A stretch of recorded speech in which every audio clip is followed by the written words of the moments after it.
اللہ نے اتنی تمہارے ساتھ مہربانیاں کی ہیں، وہ دن رات رحمتیں برسا رہا ہے، کبھی نہیں سوچتے اللہ کا شکر ادا کروں، کبھی نہیں سوچتے کہ اللہ ناراض نہ ہو جائے۔ ہونا کیا چاہیے تھا؟ وہ عطائیں بڑھاتا، ہم صدقے بڑھاتے، ہم سجدے بڑھاتے، ہم شکر بڑھاتے، مگر آج یہ ہو گیا ہے کہ وہ عطائیں بڑھاتا ہے، بندہ جرم بڑھاتا ہے، وہ نعمتیں بڑھاتا ہے، یہ بدماش بنتا جاتا ہے۔ اللہ پیسہ دیتا ہے، یہ متکبر ہو جاتا ہے، اللہ پیسہ دیتا ہے، یہ عیاش ہو جاتا ہے، اللہ اور مال دیتا ہے، یہ جوئے میں لگاتا ہے، اللہ اور مال دیتا ہے، یہ بدکاریاں کرتا ہے۔ ارے شرم نہیں آ رہی؟ وہ رب دیے جا رہا ہے، تم اسے ہی ناراض کر رہے ہو۔ والصلاة والسلام على سید المرسلین، اما بعد فاعوذ باللہ من الشیطان الرجیم، بسم اللہ الرحمن الرحیم۔ پڑھیے الصلاۃ والسلام علیک یا رسول اللہ وعلی آلک واصحابک یا حبیب اللہ۔ الصلاۃ والسلام علیک یا نبی اللہ وعلی آلک واصحابک یا نور اللہ۔ درود پاک پڑھنے کے بے شمار فضائل و برکات ہیں۔ کعبے کے بدر الدجا، طیبہ کے شمس الضحیٰ، صلی اللہ تعالی علیہ وسلم کا فرمان عظمت نشان ہے۔ میرے آقا فرماتے ہیں، مجھ پر درود پاک پڑھنا قیامت کے دن پل صراط کی تاریکی کے وقت نور ہوگا۔ پھر آگے فرماتے ہیں، ومن اراد ان یقتال له بالمکیال الاوفى یوم القیامہ۔ آقا فرماتے ہیں کہ جسے یہ پسند ہو کہ اسے قیامت کے دن یہ نور اور اجر و ثواب پورا پورا ملے، فلیکثر من الصلاۃ علی۔ آقا فرماتے ہیں اسے چاہیے مجھ پر کثرت کے ساتھ درود پاک پڑھے۔ سبحان اللہ۔ درود پاک کے ویسے تو بہت سارے فضائل ہیں، علماء بھی بیٹھے ہیں، احادیث کی وہ کتابیں جو فضائل درود پر ہیں اس میں الگ باب باندھے گئے جمعہ کے دن درود پاک پڑھنے کے۔ نبی پاک علیہ الصلوۃ والسلام نے درود پاک کے بے شمار فضائل بیان کیے، مگر خاص جمعہ کے دن درود پاک پڑھنے کے کیا فضائل بیان ہوئے، سبحان اللہ۔ ایک اور حدیث پاک ہے جس کا مضمون ہے کہ جو جمعہ کے دن مجھ پر 200 بار درود پاک پڑھے اس کے 200 برس کے گناہ معاف کر دیے جائیں گے۔ تو آپ ذرا سوچئے کہ یہ کیسا شاندار کنیکشن ہے، یہ کیسی شاندار حاضری ہے کہ درود پاک پڑھتے جائیں، رحمتیں لوٹتے جائیں، گناہ بھی معاف ہوں، محشر کے دن بھی کام آئے، دنیا میں مشکلیں حل ہوں۔ ایسا شاندار ہمارے پاس وظیفہ موجود ہے، مگر بدقسمتی سے میں آپ سے پوچھتا ہوں آج کتنا ہم درود پڑھتے ہیں؟ آج کا مسلمان اپنے نبی پاک علیہ الصلوۃ والسلام کو روزانہ کتنی بار یاد کرتا ہے؟ آج فضول باتوں کے لیے وقت ہے، آج سوشل میڈیا کے لیے بہت ٹائم ہے، ٹیلی فون پر نہ جانے ہمارا کتنا وقت گزر جاتا ہے، نیوز چینل اور اخبار پڑھنے میں، دوستوں میں گپ شپ کرنے کا وقت ہے، نہیں ہے تو نبی پاک علیہ الصلوۃ والسلام پر درود پڑھنے کا وقت نہیں ہے۔ ایسا نہ کیجیے، یہ اتنی بڑی نعمت ہے۔ چوٹ کرنے کے لیے، ساہیوال والوں، چوٹ کرنے کے لیے کہتا ہوں کہ اگر یہ اعلان ہو جائے کہ جناب جو جتنی بار درود پاک پڑھے گا اتنے روپے ملیں گے، اب آپ بتائیے کتنی بار پڑھیں گے لوگ؟ سارے کام چھوڑ کے یار روز 10,000 درود پاک پڑھ لوں، روز کے 10,000 روپے، چلے 1 روپیہ نہیں، میں کہتا ہوں 1000 روپے ملیں گے ایک درود پر، پھر تو شاید دکانیں بھی لوگ بند کر دیں گے، جناب روزانہ ہی لاکھوں روپے بچ جائیں گے۔ میں اب آپ سے سوال کرتا ہوں، 1000، 100 یا 1,00,000 کی ویلیو ہے یا اللہ کی رحمت کی ویلیو ہے؟ کچھ بھی نہیں ہے دنیا کی کوئی چیز رب کی رحمت کے آگے نا۔ سرور کائنات علیہ الصلوۃ والسلام فرماتے ہیں جو ایک بار درود پاک پڑھے اس پر اللہ کی 10 رحمتیں نازل ہوتی ہیں۔ مگر ہم عجیب لوگ ہیں، ہمیں ایک محلہ چھوڑ کر دوسرے محلے میں جانا پڑے جہاں دودھ 5 روپے کلو سستا ملتا ہو، وہاں چلے جائیں گے کہ یار فائدہ ہے، لیکن درود تو گھر بیٹھے چلتے پھرتے اٹھتے بیٹھتے پڑھ سکتے ہیں، مگر پھر بھی نہیں پڑھتے۔ میں بھی نیت کروں، آپ بھی نیت کریں کہ انشاءاللہ روزانہ کثرت کے ساتھ درود پاک پڑھیں گے۔ آپ درود پاک پڑھنے کے عادی ہو جائیں، پھر دیکھیں انشاءاللہ آپ فیل کریں گے، آپ محسوس کریں گے کہ میری مشکلیں حل ہو رہی ہیں، میری طبیعت اچھی ہو رہی ہے، میں فریش فیل کر رہا ہوں۔ ارے آپ کیوں نہ فریش فیل کریں گے کہ آپ اللہ کی رحمتوں میں نہا رہے ہیں نا۔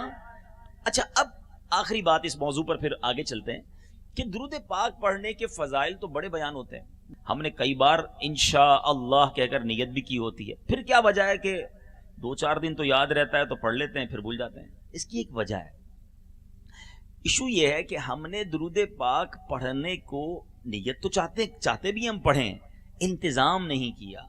زندگی میں جس چیز کا انتظام کیا نا وہ ہو جاتی ہے. جو چاہتا ہے کہ میں 3 ٹائم کھانا کھاؤں، اس کا کھانا نہیں چھوٹتا. وہ ناشتہ بھی کرتا ہے، دوپہر کا بھی کھاتا ہے، رات کا بھی کھاتا ہے. جس کو پتا ہے کہ میں نے صبح آفس جانا ہے تو وہ روز آفس بھی جاتا ہے، اس کی آفس نہیں چھوٹتی. جس کو اسکول جانا ہے اس کا اسکول نہیں چھوٹتا. جس نے اچھا اب آپ یہ کہیں گے یہ تو زندگی کے معمولات ہیں. ماشاء اللہ یہاں بڑے نمازی بیٹھے ہوں گے، جو 5 وقت کا نمازی ہے نا، پکا نمازی، اس کی نماز نہیں چھوٹتی. اس کی نماز رہ جائے تھوڑی سی تو بے چینی شروع ہو جاتی ہے. کیوں؟ مثال کے طور پہ اگر ابھی عصر کا وقت ہو جائے تو جو پکے نمازی ہوں گے نا وہ گھڑی دیکھیں گے، یار نماز پڑھنی ہے، عصر کا ٹائم ہو گیا. کیوں؟ آٹومیٹکلی ان کو ریکال ہوتا ہے. انہوں نے نماز کو اپنی زندگی کا پارٹ بنایا. اگر آپ چاہتے ہیں کہ آپ روز درود پاک پڑھیں تو ہمیں درود پاک کا شیڈیول بنانا ہوگا. ہمارے دن میں درود ٹائم کون سا ہے یہ بنانا ہوگا. اس کے لیے پلان کرنا ہوگا. میں ایک مشورہ دیتا ہوں. قبلہ شیخ طریقت امیر اہل سنت بڑی پیاری بات فرماتے تسبیح جو ہے نا وہ زبان کی لگام ہے. آپ اپنے ہاتھ میں تسبیح رکھنا شروع کر دیں، آپ آٹومیٹکلی درود پڑھنا شروع ہو جائیں گے. اور آپ اس کا انتظام کر لیں. ایک جیب میں رکھیں، گاڑی چلاتے ہیں گاڑی میں بھی رکھ لیں، ایک آفس میں رکھ لیں، ایک جہاں سوتے ہیں بیڈ روم میں اپنے بیڈ کے ساتھ ایک تسبیح رکھ لیں. کاؤنٹر والی تسبیح زیادہ اچھی رہتی ہے، اس میں تعداد بھی پتہ چل جاتی ہے.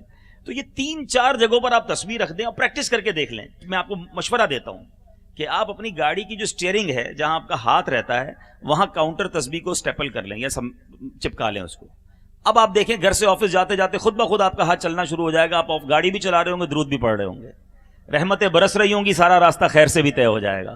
آپ آفس پہنچ کے حیران ہو جائیں گے کہ میں نے گھر سے آفس آتے آتے 200 بار درود پاک پڑھ لیا، واپس جاتے 200 بار درود پاک پڑھ لیں گے. اب میں نے کہا نا اگر یہی فارمولا ہوتا کہ 1000 روپے ملیں گے ایک درود پر تو میں بندہ رکھ لیتا کہ دیکھو جب مجھے خاموش دیکھو تسبیح پکڑا دینا، کیونکہ مجھے جناب تجھے 20,000 دینے میں روزانہ لاکھ روپے کما لوں گا. تو میں درود کی رحمتیں برکتیں اگر امیجن کرنا شروع ہو جاؤں کہ اتنا ثواب، اتنی نعمتیں. پیارے آقا علیہ الصلوۃ والسلام فرماتے ہیں تم میں سے، حدیث پاک کا مضمون ہے، قیامت کے دن میرے سب سے نزدیک وہ ہوگا، the closest from amongst you، سب سے نزدیک وہ ہوگا جس نے دنیا میں مجھ پر کثرت سے سب سے زیادہ درود پاک پڑھے ہوں گے. مجھے بتاؤ محشر کے دن اگر نبی پاک کے قریب ہو گئے تو پھر تو مسئلہ ہی حل ہو گیا نا. انہوں نے ہی شفاعت کرنی ہے. تو درود پاک ٹرائی ٹو انڈرسٹینڈ، سمجھنے کی کوشش کیجئے. یہ نعمت ہے اللہ کی ہمارے لیے، یقین کریں نعمت ہے. آپ اپنا لیجئے. آج میں بھی نیت کروں، آپ بھی نیت کریں کہ انشاءاللہ روزانہ کثرت سے درود پاک پڑھیں گے. جتنے ہو سکے پڑھیں، 1200 بار پڑھیں، 1000 بار پڑھیں. سبحان اللہ، 1000 بار درود پڑھنے کی فضیلت سن لو. حدیث پاک کا مضمون ہے جو روزانہ 1000 مرتبہ درود پاک پڑھ لے وہ مرے گا نہیں جب تک جنت میں اپنا مقام نہ دیکھ لے. اللہ اکبر. کتنی دیر لگتی ہے 1000 بار درود پڑھنے میں؟ 1 گھنٹہ بھی نہیں لگتا. لیکن ہم پڑھنا شروع تو کریں. الصلاۃ والسلام علیک یا رسول اللہ درود پاک ہے. صلی اللہ تعالی علی محمد صلی اللہ علیہ وسلم درود پاک ہے. مختصر درود پاک پڑھتے جائیے، رحمتیں لوٹتے جائیے.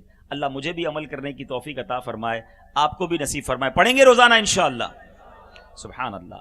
میٹھے میٹھے اسلامی بھائیوں، آج جس موضوع پر چند مدری پھول میں نے اس اجتماع میں دینے ہیں، ہر انسان کوشش کرتا ہے کہ وہ ایک کامیاب انسان بن جائے، سکسیسفل لائف گزارے، چاہے وہ کاروبار میں ہو، چاہے وہ تعلیمی میدان میں ہو، چاہے وہ فیملی ممبر ہو، چاہے وہ اسٹوڈنٹ ہو، چاہے وہ عالم دین ہو. ہر شخص چاہتا ہے کہ میں اپنی فیلڈ کا، اپنے شعبے میں ایک کامیاب زندگی گزاروں. ناکام ہونا کوئی پسند نہیں کرتا. انسکسیسفل، پیچھے رہ جانے والا، ہار جانے والا کوئی نہیں چاہتا. لیکن مسئلہ یہ ہے کہ ہم کامیابی کے راز، کامیابی کیسے ملے گی، وہ ہم انسانوں سے پوچھ رہے ہوتے ہیں کہ یار آپ بتائیں کیسے کامیابی ملے گی. آپ نے بزنس میں بڑی ترقی کر لی، آپ طریقہ بتا دیں. آپ نے جناب اسٹوڈنٹ لائف میں بڑی ترقی کر لی، آپ بتا دیں. ہم لوگوں سے، مخلوق سے پوچھتے ہیں ہمیں بتاؤ ہم کامیاب کیسے ہوں گے. آئیے آج میں آپ کو خالق کی زبانی بتاتا ہوں ہم کامیاب کیسے ہوں گے. جس نے اور مجھے اور آپ کو بنایا ہے، جو اس ساری کائنات کا خالق ہے. سچ اپنے دل سے پوچھ کے بتاؤ، میں بتاؤں یا آپ بتائیں کامیاب کیسے ہوں گے، یا جس نے مجھے اور آپ کو بنایا وہ بتائے کہ کامیاب لوگ کون ہیں. اللہ تبارک و تعالیٰ نے قرآن مجید فرقان حمید میں کامیاب لوگ کون ہیں خود ارشاد فرما دیا ہے. چند آیتیں ہیں قرآن کی، کمال کی آیتیں ہیں. اگر ہم ان چیزوں پر عمل کر لیں ڈیفینیٹلی، کوئی شک ہی نہیں، کہ قرآن تو لا ریب ہے نا، اس میں تو کوئی شک نہیں ہے، وہ کتاب ہے جس میں کوئی شک نہیں ہے۔ اگر ہم آج جو فارمولہ میں قرآن کے ذریعے آپ کو بتانے جا رہا ہوں، آپ کاروباری ہیں، آپ فیملی ممبر ہیں، آپ اسٹوڈنٹ ہیں، آپ جو جس فیلڈ میں، اگر آپ کامیاب ہونا چاہتے ہیں، اللہ پر ہم سب کا ایمان، قرآن پر ہم سب کا ایمان، ڈیفینیٹلی اگر ہم نے یہ فارمولہ اپنا لیا جو رب نے قرآن میں بیان کیا ہے، ہم ہر فیلڈ میں کامیاب ہو جائیں گے، کیونکہ اللہ نے کامیاب لوگوں کے اوصاف خود قرآن میں بیان فرمائے ہیں۔ اچھا، یہ سورت بھی بڑی پیاری ہے۔ یہ سورت جب نبی پاک علیہ الصلوۃ والسلام پر نازل ہوئی نا، سورہ مومنون کی میں بات کر رہا ہوں، ٹھیک ہے؟ پیارے آقا علیہ الصلوۃ والسلام حضرت عمر بن خطاب رضی اللہ تعالیٰ فرماتے ہیں کہ جب نبی اکرم صلی اللہ تعالیٰ علیہ وسلم پر وحی نازل ہوتی تو آپ کے چہرہ اقدس کے پاس مکھیوں کی بنبناہٹ کی آواز سنائی دیتی۔ ایک دن وحی نازل ہوئی، ہم کچھ دیر ٹھہرے رہے کہ سمجھ گئے کہ پیارے آقا پر نزول وحی ہو رہا ہے۔ اب جب یہ کیفیت ختم ہوئی نا، وحی کی کیفیت ختم ہوئی، تو پیارے آقا علیہ الصلوۃ والسلام نے ہاتھ اٹھائے اور قبلہ روح ہو کر دعا مانگی نبی پاک نے، اے اللہ ہمیں زیادہ عطا کرنا اور کمی نہ فرمانا، ہمیں عزت دینا اور ذلیل نہ کرنا، ہمیں عطا فرمانا اور محروم نہ کرنا، ہمیں چن لے اور ہم پر کسی دوسرے کو نہ چن، اے اللہ ہمیں راضی فرما اور ہم سے راضی ہو جا۔ اس کے بعد اب آقا نے بتایا کہ مجھ پر 10 آیتیں نازل ہوئی ہیں، جس نے ان مذکور باتوں کو اپنایا وہ جنت میں داخل ہو جائے گا۔ آقا نے فرمایا 10 آیتیں ہیں، جس نے اس پر عمل کر لیا وہ جنت میں داخل ہوگا۔ پھر نبی پاک علیہ الصلوۃ والسلام نے سورہ مومنون کی ابتدائی 10 آیتیں تلاوت کی۔ میں صرف آج 10 آیتوں پر بیان کرنے آیا ہوں، اور یہ فارمولہ ہے، it is the way toward جنہ، پاتھ ٹورڈ جنہ۔ اگر جنت میں جانا ہے، کامیاب ہونا ہے، تو یہ وہ راستہ ہے جو اللہ نے قرآن مجید میں ہم سب کو عطا فرما دیا ہے۔ سورہ مومنون کی پہلی 10 آیتیں، بسم اللہ الرحمن الرحیم، اللہ تبارک و تعالیٰ ارشاد فرماتا قد افلح المؤمنون، پہلی آیت۔ اس کا ترجمہ کیا ہے؟ بے شک ایمان والے کامیاب ہو گئے، ٹھیک ہے؟ اس آیت میں ایمان والوں کو بشارت دی گئی ہے۔ پہلا کام ایمان لانا، اللہ کا جتنا شکر ادا کریں وہ کم ہے، اس نے ہمیں ایمان والا بنایا۔ ہم نے اس میں کوئی ایفرٹ نہیں کی ہے، ہم نے کوشش نہیں کی، اللہ کی مہربانی دیکھو۔ رب چاہتا ہم کسی کافر کے گھر میں، غیر مسلم کے گھر میں بھی پیدا ہو سکتے تھے، اللہ نے بن مانگے مجھے اور آپ کو مسلمان بنا دیا۔ زندگی میں پہلی بات جو میرے اور آپ کے کانوں نے سنی نا، پہلی آواز جو سنی، اللہ کا جتنا شکر ادا کرے کم ہے، وہ اللہ اکبر سنی، اللہ کی پاکی ہم نے سنی اذان کی صورت میں۔ ہم مسلمان گھرانے میں پیدا ہوئے۔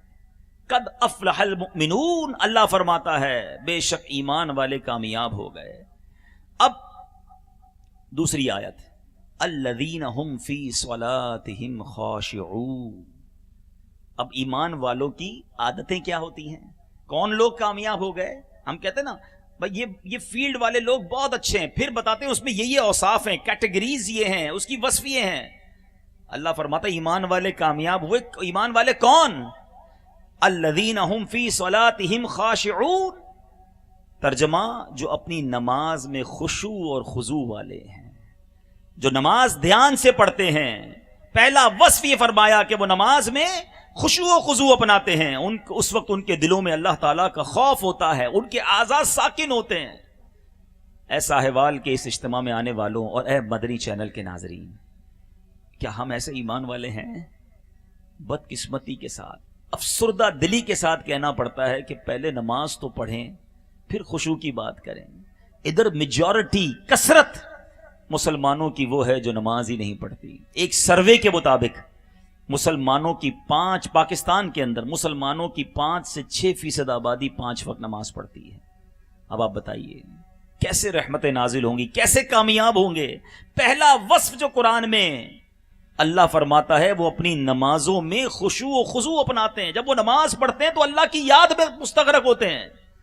ہم میں سے اکثر تو نماز ہی نہیں پڑھتے، مگر جب وہ نماز پڑھتے ہیں تو پھر ان کے دل کہاں ہوتے ہیں، ان کی خیالات کہاں ہوتے ہیں۔ حضرت انس بن مالک رضی اللہ تعالیٰ عنہ سے روایت ہے، اللہ کے حبیب علیہ الصلوۃ والسلام نے ارشاد فرمایا ان لوگوں کا کیا حال ہے جو اپنی نماز میں نظریں آسمان کی طرف اٹھاتے ہیں۔ پھر نبی پاک علیہ الصلوۃ والسلام نے بہت سختی کی اور ارشاد فرمایا یہ لوگ اس سے باز آ جائیں ورنہ ان کی نظریں چھین لی جائیں گی۔ جو نماز میں ادھر ادھر دیکھتے ہیں نا، بالکل بے دلی کے ساتھ عجیب حرکتیں کر رہے ہوتے ہیں لوگ نماز میں، دھیان ہی نہیں ہوتا نماز میں، اللہ کی بارگاہ میں حاضر ہو۔ ایک اور حدیث پاک سنیے، حضرت انس رضی اللہ تعالیٰ عنہ راوی ہیں، پیارے آقا علیہ الصلوۃ والسلام نے مجھ سے ارشاد فرمایا، حضرت انس کہتے ہیں کہ اے بیٹے نماز میں ادھر ادھر دیکھنے سے بچو، کیونکہ نماز میں ادھر ادھر توجہ ہلاکت ہے۔ مگر آج تو دھیان ہی کہیں اور ہوتا ہے، کون آیا نماز پڑھنے، کون نہیں آیا، کس نے کیا پہنا ہے، یا پھر کچھ اور ہی چل رہا ہوتا ہے۔ آج حال یہ ہے کہ وہ ایک شخص کے بارے میں آتا ہے نا، کاروباری آدمی تھا، روزانہ مسجد میں جماعت سے نماز پڑھتا تھا، ایک دن عشاء کی جماعت چلی گئی، جب عشاء کی جماعت چلی گئی تو رونے لگا، تو لوگوں نے کہا یار بڑا کمال کا بندہ ہے، اتنی محبت جماعت سے، رونے لگا، کہا کوئی بات نہیں کل مل جائے گی دوبارہ جماعت سے پڑھ لینا۔ کہتے نہیں بات یہ امام صاحب جب 4 رکعت عشاء کی پڑھاتے تھے میں سارا دکان کا حساب کر لیتا تھا، اب اپنی پڑھوں گا تو حساب کے لیے الگ ٹائم دینا پڑے گا۔ تو آج یہی حال ہے کہ جناب نماز کے اندر ہی ساری پلاننگ ہو رہی ہوتی ہے۔ آج دنیا میں کسی اہم شخصیت کے پاس جانا پڑے، سمجھیے میری بات کو، آپ کو کوئی آپ کے شہر کا سب سے بڑا آدمی بلا لے، پاکستان کا کوئی بہت بڑا وزیر، کوئی صدر، کوئی وزیر اعظم، کوئی بڑی عہدے کا شخص بلائے آپ کو، منسٹر کے پاس آپ کو جانا ہو کسی فائل کو لے کر، اب کیسا کانشیس ہوتا ہے، کتنا فوکس ہوتا ہے، کتنی توجہ کے ساتھ بندہ بیٹھتا ہے اس کے سامنے کہ یار 5 منٹ ملیں گے اپنی بات پوری کر لوں گا، صحیح طریقے سے بات سمجھاؤں گا۔ نوکری کے لیے انٹرویو دینے جانا ہو، ویزا کے لیے ایمبیسی جانا ہو، سچ بتاؤ کتنی تیاری کرتے ہیں، رات تو نیند نہیں آتی کہ پتہ نہیں کیا سوال پوچھ لیا جائے، کپڑے کیسے ہونے چاہیے، کانفیڈنس کیسا ہونا چاہیے، بندہ ٹپ لے رہا ہوتا ہے کسی سے، یار بتا دو کیا کیا پوچھیں گے۔ تم دنیا میں کسی افسر کے پاس جاؤ، تیاری کے ساتھ جاؤ، اور اللہ کی بارگاہ میں ہاتھ اٹھا کر جب اللہ اکبر کہہ کر اس کی بارگاہ میں حاضر ہو تو دماغ کہیں اور ہے، توجہ کہیں اور ہے۔ ارے نماز کا اہتمام کیسا ہونا چاہیے۔ آج ہم دعوت میں جاتے ہیں، بلکہ اس اجتماع میں آپ آئے ہوں گے، اچھی بات ہے کہ جب ہم کسی تقریب میں جائیں تو صاف ستھرے خوشبو لگا کر اپنے بالوں کو بنا کر جاتے ہیں، اچھی بات ہے، لیکن جب میں کسی کی دعوت میں جاؤں تو تیار ہو کر جاؤں، اور اللہ کے گھر میں جاؤں تو کوئی تیاری نہ ہو، کپڑوں سے بو آ رہی ہوتی ہے، لوگوں کے منہ سے بو آ رہی ہوتی ہے، پسینے میں شرابور ہوتے ہیں۔ کیا اس حال میں کسی مالدار کے گھر دعوت میں جاؤ گے، کسی رشتہ دار کے گھر جاؤ گے؟ ان کے گھر جانا ہے تو پورے محلے کو پتا چلتا ہے کیونکہ اتنی خوشبو لگا کر جاتا ہوں، اور اللہ کے گھر جانے کا کوئی اکرام نہیں، کوئی عزت نہیں۔ سوچیے اپنے آپ سے، ارے مسجد اللہ کا گھر ہے، میں رب کا مہمان بن رہا ہوں، زیادہ تیاری ہونی چاہیے، زیادہ اہتمام ہونا چاہیے۔ تو بہرحال نماز پڑھیں خشوع کے ساتھ، خضوع کے ساتھ، ایسی عبادت کریں کہ جب نماز پڑھیں تو اللہ کا خیال ہو۔ ہمارے اسلاف کیسے نماز پڑھتے ذرا سنیے، ایسے انداز ہوتے کہ ہم سنیں تو حیران ہو جائیں۔ بڑا عجیب واقعہ سناتا ہوں۔ حضرت سیدنا جابر رضی اللہ تعالیٰ عنہ پیارے آقا علیہ الصلوۃ والسلام کے صحابہ کرام کے مجاہدات اور ان کی عبادات کا ذکر کرتے ہوئے ایک بڑا خوبصورت واقعہ بیان کرتے ہیں۔ کہتے ہیں ایک مرتبہ نبی پاک علیہ الصلوۃ والسلام کے ساتھ ہم کسی غزوے میں تھے، واپسی پر ہم پہاڑی علاقے سے گزرے تو نبی پاک نے فرمایا یہیں قیام کر لو۔ سب صحابہ کرام آرام کی خاطر وہاں ٹھہر گئے۔ اللہ عز و جل کے محبوب نے ارشاد فرمایا کہ آج رات سارے آرام کر رہے ہیں، پہرا کون دے گا؟ تو ایک مہاجر اور ایک انصاری صحابی کھڑے ہوئے کہ حضور ہم دونوں مل کر پہرا دیں گے، باقی سب کو کہیں آرام کریں۔ چوکیدار ہو تو بندہ سو جاتا ہے، تو باقی لوگ سو گئے۔ نبی پاک علیہ الصلوۃ والسلام نے اجازت دے دی۔ اب دونوں نے مشورہ کیا، انصاری صحابی نے کہ ہم ایسا کرتے ہیں آدھی رات ہم میں سے ایک پہرا دے گا تو دوسرا سو جائے، پھر جب وہ اٹھ جائے گا تو دوسرا سو جائے گا، ایک باری باری ڈیوٹی باندھ لی۔ ٹھیک ہے۔ تو اب ایک صحابی نے کہا کہ آپ آرام فرمائیں، میں جاگتا ہوں، پھر آپ پہرا دینا۔ تو وہ مہاجر صحابی سو گئے اور انصاری صحابی جاگنے لگے۔ کچھ دیر کے بعد انہوں نے سوچا جاگنا ہی ہے تو نماز نہ پڑھنا شروع کر دیں۔ انہوں نے نماز پڑھنا شروع کر دی۔ اب ذرا سنیے گا، چوکیداری پہرا دیا جا رہا ہے، دشمن کا خوف ہے، اور رات کی اندھیری رات، کوئی دیکھنے والا نہیں، یہ فرض نماز نہیں ہے، نفلی نماز انہوں نے شروع کر دی۔ کچھ دیر کے بعد جب وہ سورہ کہف کی تلاوت کرنے لگے تو دشمنوں میں سے ایک شخص آیا، اس نے دور سے دیکھا کہ سارے صحابہ سو رہے ہیں اور مسلمان، اور ایک ہی بندہ ہے جو نماز پڑھ رہا ہے۔ اس نے کمان پر تیر چڑھایا اور جو صحابی نماز پڑھ رہے تھے ان کو تیر مار دیا۔ تیر آپ کے جسم میں پیوست ہو گیا، مگر ان نے کوئی حرکت نہیں کی، نماز جاری رکھی۔ اللہ کی یاد میں ایسے مست تھے کہ پتہ ہی نہیں چلا جسم میں تیر لگ گیا۔ وہ حیران ہو گیا، اس نے دوسرا تیر مارا، دوسرا تیر آپ کے جسم میں لگ گیا، مگر اس کے باوجود آپ نماز میں مشغول رہے۔ تیسرا اس ظالم نے تیر مارا، وہ بھی آپ کے جسم اقدس میں اتر گیا۔ آپ نے جناب نماز نہ توڑی، لیکن جب آپ نے رکوع و سجود کر لیے، سلام پھیر لیا. اب اپنے ساتھی کو جگایا. جب اس کافر نے دیکھا کہ یہ اکیلا نہیں ہے بلکہ اس کے ساتھی اور بھی موجود ہیں, وہ فوراً بھاگ گیا. مہاجر صحابی نے اپنے اس رفیق صحابی کی جب حالت دیکھی, جلدی جلدی اس نے ان کے جسم سے تیر نکالے اور فرمایا کہ دشمن نے آپ پر جب حملہ کیا ہمیں کیوں نہیں جگایا؟ اس پر قرآن و نماز کے شیدائی اس انصاری صحابی نے کیا جواب دیا؟ کہا میں نے نماز میں ایک سورت شروع کی ہوئی تھی اور میں نے یہ گوارا نہ کیا کہ سورت ادھوری چھوڑوں اور نماز توڑ ڈالوں. خدا کی قسم اگر مجھے پیارے آقا علیہ الصلوۃ والسلام نے پہرے کی ذمہ داری نہ دی ہوتی تو اپنی جان دے دیتا مگر سورت مکمل کرتا. لیکن مجھے نبی پاک علیہ الصلوۃ والسلام نے چونکہ پہرا دینے کا حکم فرمایا تھا, میری ذمہ داری تھی اور میری ذمہ داری تھی کہ میں اس کو احسن طریقے سے سر انجام دوں. جب میں نے دیکھا کہ بہت زخمی ہو گیا ہوں, احساس ذمہ داری کی وجہ سے نماز کو مختصر کیا تاکہ آپ کو جگا دوں اور دشمن مزید حملہ نہ کر سکے. سوچئے میرے میٹھے اسلامی بھائیوں, یہ جب نماز میں جاتے تھے تو ایسا لگتا تھا دنیا سے نکل جاتے تھے, اللہ کی یاد میں مستغرق ہو جاتے تھے. مگر آج ہم ہیں کہ ہمارا حال یہ ہے کہ نماز پڑھیں تو پتہ نہیں کتنے خیالات ساتھ ہوتے ہیں.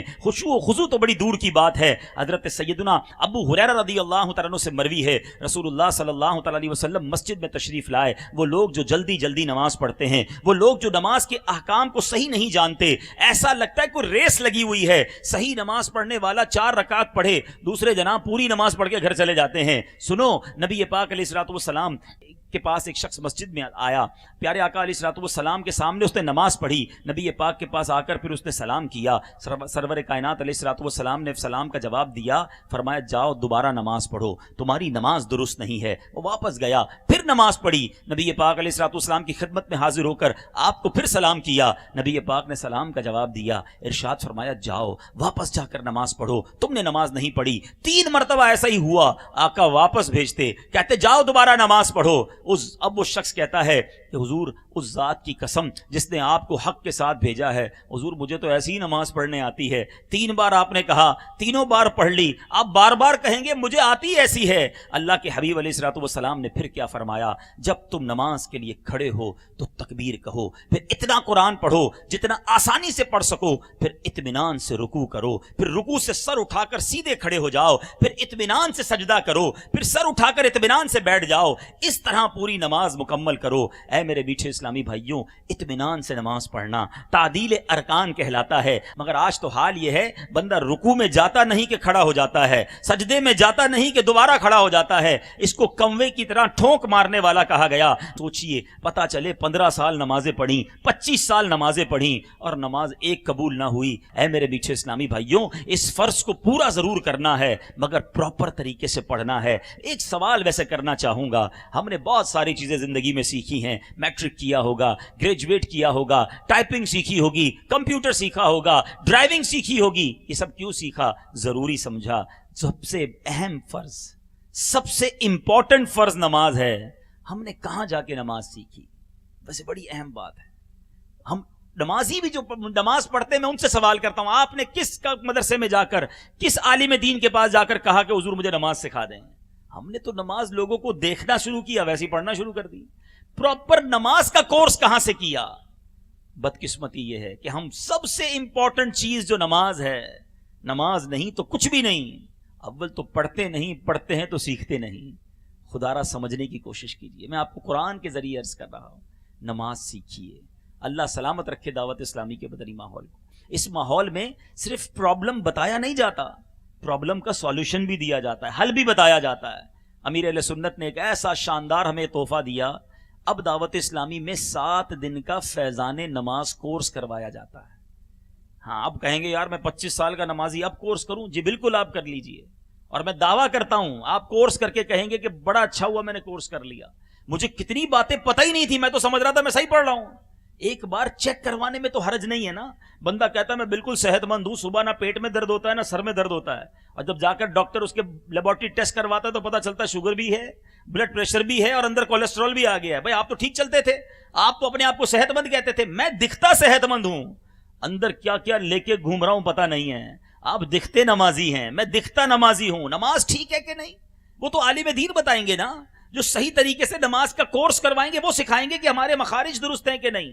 ساری زندگی نماز پڑھتے رہے اور اللہ نہ کرے گناہ ہی ملتا رہا, تو برائے کرم آپ تمام تاجران جو آئے ہیں، جتنے اسلامی بھائی ہیں، میں دعوت اسلامی والوں سے بھی بات کر رہا ہوں، 25 سال ہو گئے نا آپ کو مدنی ماحول میں، آپ بھی فیضان نماز کورس کر لیں، ایک بار لیبارٹری سکین کروا لیں، مدنی لیبارٹری سے سکین کروانے میں کوئی حرج نہیں ہے کہ جناب سن لیجئے میری نماز درست ہے کہ نہیں، درست ہے تو اللہ کا شکر ادا کیجئے، الحمدللہ میری نماز ٹھیک ہے، لیکن یہ بڑا ضروری ہے۔ اب آئے نماز میں خشوع و خضوع کیسے حاصل ہو، تو میں ایک تھوڑا سا طریقہ بھی بتا دیتا ہوں کہ وجہ کیا ہے دل نہ لگنے کی۔ ایک تو وہی ہماری غفلتیں ہیں، دوسرا ہم نماز میں جو پڑھتے ہیں یا سنتے ہیں وہ سمجھ نہیں آتا، میں پتہ ہی نہیں قاری صاحب امام صاحب کیا پڑھ رہے ہیں یا ہم کیا پڑھ رہے ہیں۔ میں آپ کو ایک مشورہ دوں گا کہ آپ نماز میں جو سورتیں پڑھتے ہیں نا، اللہ سلامت رکھے دعوت اسلامی کو، ہمیں بہت پیاری تفسیر قرآن عطا فرما دی ہے۔ تفسیر قرآن صراط الجنان 10 جلدوں پر مشتمل ہے، آسان اردو میں، آج کے تقاضے کے مطابق بڑی ایزی اردو ہے۔ اب آپ کہیں 10 جلدیں میں کدھر سے پڑھوں گا، پڑھنی تو چاہیے، لیکن آپ ایک مشورہ دیتا ہوں، کم از کم آخری پارہ 30ویں پارے کو ترجمہ اور تفسیر سے آپ کم از کم 3 بار پڑھ لیں۔ سورہ یاسین کا ترجمہ اور تفسیر پڑھ لیں، سورہ ملک کا ترجمہ اور تفسیر پڑھ لیں، چند چیزیں پڑھ لیں۔ اس سے فائدہ کیا ہوگا کہ جب امام صاحب تلاوت کریں گے، عموماً امام صاحب مسجدوں میں انہی صورتوں سے تلاوت کرتے ہیں، تو آپ کو سمجھ آ رہا ہوگا کہ یہ کیا بات ہو رہی ہے۔ سبحان اللہ، اللہ کی رحمت کی بات ہو رہی ہے، قیامت کی بات ہو رہی ہے، عذاب الہی کی بات ہو رہی ہے، بخشش کی بات ہو رہی ہے، جو بات ہو رہی ہوگی آپ امام صاحب کے ساتھ ہوں گے، آپ کو سمجھ آ رہا ہوگا۔ یقین کریں، میں یقین سے کہتا ہوں، جو ماشاءاللہ جانتے ہیں علماء بیٹھے ہیں، جن کو تلاوت سمجھ آ رہی ہوتی ہے نا، ان کا دل نہیں چاہتا امام صاحب رکوع میں جائے، وہ اور رب کا کلام سنائیں، وہ اور میری رب کی باتیں بتائیں، کبھی آنسو نہیں رکتے، کبھی دل جھومنے لگ جاتا ہے، کیونکہ سمجھ آ رہا ہوتا ہے کہ کیا بیان ہو رہا ہے۔ تو اگر آپ کو قرآن انڈرسٹینڈ ہونا شروع ہو جائے، سورہ فاتحہ جو آپ پڑھتے ہیں اس کا ترجمہ یاد کر لیں، سورہ اخلاص کا ترجمہ یاد کر لیں، آخری 10 سورتوں کا ترجمہ یاد کریں، آپ کو پتہ تو چلے کہ بات کیا ہو رہی ہے۔ کہ جب سورہ فیل کی تلاوت ہو تو آپ اصحاب فیل کے واقعے کو یاد کر لیں، جب سورہ قریش کی بات ہو تو آپ کو پتہ ہو کیا بات ہو رہی ہے۔ جناب آپ یہ سنتے جائیں گے تو آپ جناب اپنے اس تمام کیفیت کے اندر شامل ہو جائیں گے، اور آپ کے اندر وہ چاشنی، وہ محبت بڑھنا شروع ہو جائے گی۔ لیکن بات یہ ہے کہ پہلے یہ ذہن بن جائے کہ مجھے صحیح اور پیاری نماز پڑھنی ہے۔ میرے میٹھے اسلامی بھائیوں، نماز جو ہے نا وہ کتنی بڑی نیکی ہے، آپ کو پتہ ہے۔ پیارے آقا علیہ الصلوۃ والسلام کی بارگاہ میں ایک صحابی تشریف لائے، اور وہ ان کے ایک بھائی شہید ہو گئے تھے اور دوسرا 1 سال تک زندہ رہا۔ سیدنا طلحہ بن عبید کہتے ہیں کہ میں نے خواب میں دیکھا کہ بعد میں فوت ہونے والے بھائی اپنے شہید بھائی سے پہلے جنت میں داخل کر دیا گیا۔ نبی پاک سے کہتے ہیں حضور ایک بھائی شہید ہوا، ایک سال مزید زندہ رہا، لیکن میں نے دیکھا کہ بعد والا جو صحابی تھا، بھائی تھا، وہ جنت میں پہلے چلا گیا، شہید بعد میں گیا۔ تو پیارے آقا علیہ الصلوۃ والسلام سے عرض کی کہ حضور مجھے بڑا تعجب ہے اس بات پہ کہ ایسا کیوں؟ پیارے آقا علیہ الصلوۃ والسلام نے فرمایا کیا اس نے شہید بھائی کے بعد رمضان کے روزے نہیں رکھے؟ کیا اس نے 6000 رکعتیں نہیں پڑھی 1 سال کے اندر؟ سال میں اتنی رکعتیں ادا نہیں کی؟ ابن حبان کی روایت میں ہے تو پھر ان دونوں کے درمیان زمین و آسمان کی دوری کیوں نہ ہو جائے؟ یعنی یہاں ایک اور بات سیکھنے کو ملی، اللہ تعالیٰ سے طویل عمر کی دعا کرنی چاہیے اور نیکیوں والی زندگی کی دعا کرنی چاہیے۔ یعنی اگر بندہ ساری زندگی نمازیں پڑھتا رہے تو نیکیاں کو میٹر جاری ہے نا، فجر پڑھی اور نیکیاں، ظہر پڑھی اور نیکیاں، عصر پڑھی اور نیکیاں، عبادت کی اور نیکیاں، درود پڑھی اور نیکیاں۔ جلدی جو چلا گیا اس کے اعمال کم، اور زیادہ زندگی پائی اور نیکیوں والی پائی اس کی نیکیاں زیادہ۔ مگر آج مسئلہ یہ ہے کہ ہم میں جو جتنی زندگی گزار رہا ہے اتنے گناہ بڑھا رہا ہے۔ ہمارا ہر گزرنے والا دن انکریز کر رہا ہے ہمارے ڈیبٹ کو، ہمارے اکاؤنٹ کو مائنس میں لے جا رہا ہے۔ یہ بہت بڑی خامی ہے، خدا را سمجھو۔ ہم ڈے بائی ڈے روزانہ اپنی قبر کے قریب ہو رہے ہیں، کسی دن بھی جانا ہے نا، تو ہر گزرنے والا دن نیکیاں بڑھنی چاہیے یا گناہ بڑھنے چاہیے؟ اپنے آپ سے پوچھئے، کب تیاری کریں گے آخرت کی؟ کب اللہ کی بارگاہ میں توبہ کریں گے؟ مرنا نہیں، صرف پیسہ ہی کمانا ہے، صرف مال ہی کمانا ہے، صرف فیکٹریاں، دکان، کاروبار ہی بڑھاتے جانا ہے، اور یہ تمام چیزیں چھوڑ کے قبر میں جانا ہے، اور وہاں اگر تہی دامن رہے، خالی ہاتھ رہے تو کیسے جواب دیں گے اللہ کی بارگاہ میں؟ آؤ کام جو مومنین کامیاب ہیں ان کے مزید اوصاف سن لیجئے۔